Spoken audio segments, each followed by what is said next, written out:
عەبدوڵڵاه ئۆجەلان لە دوورگەی ئێمێراڵی تەلەڤیزیۆنێکی هەیە 22 کەناڵ وەرەگرێ ئێواران سەیری هەواڵەکانە کات. پەروین بوڵدان ئەندامی شاندی ئێمێراڵی ئەمەی گوت. ئەڵێ بەڕێز ئۆجەلان لەگەڵ سێ هاوڕێ زیندانیەکەی ڕۆژێک وەرزشەکە، ڕۆژێک بە قسەکردن کات بەسەرەبەر، ڕۆژەکانی دی زیاتر بەنووسین و خوێندنەوەوە خەریکە. بەم دوایانش نەشتەرگەریەک بۆ عەبدوڵڵاه ئۆجەلان کراوە. پەروین بوڵدان دەڵێ پێشتر کە ئەچووین بۆ لای بەردەوام ئاو بە چاوی ئۆجەلانە هاتە خوارەوە، هەمیشە چاوی ئەسڕی. 28 مانگی 12 ڕابردوو خۆمان کە چوین دیسان بینیمان هەر ئاو بە چاوی ئاهات. بڕیاردرا نەشتەرگەری بۆ چاوی بکرێ.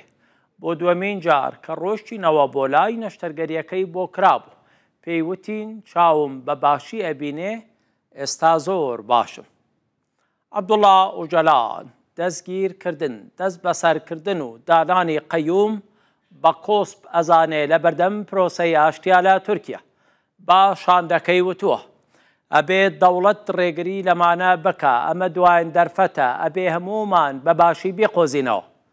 پەروین بوڵدان قسەی لەسەر وردەکاری تر کردووە ئەڵێ ئۆجەلان پەیامێکی بە ئێمە داوە سەبارەت بە پرسی ژن هەشتیادا لە ڕۆژی جیهانی ژناندا لە هەموو شارەکانی تورکیا خوێندرێتەوە، باس لە یەکسانی و ئازادی ژنانەکات.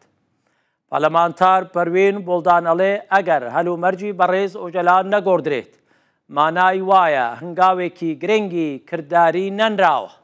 ئۆجەلان پێویستی بە تیمێکە کاری لەگەڵا بکەن. لە دوایین سەردانیشدا بە ئێمەی وت ڕاستە، من ئێستا لەگەڵ سێ کەسدا هەڵسم و دانیشم، بەڵام ئەمە بەس نییە، پێویستە هەلومەرجی کار و چالاکیم چاک بکرێت. پەروین بوڵدان ئەندامی شاندی ئێمێراڵی دەڵێ ئۆجەلان پێویستی بە تیمێکەیە لە نێو گرتوخانە بێت یاخود لە دەرەوە، پێویستە تیمێکی لەگەڵدا بن.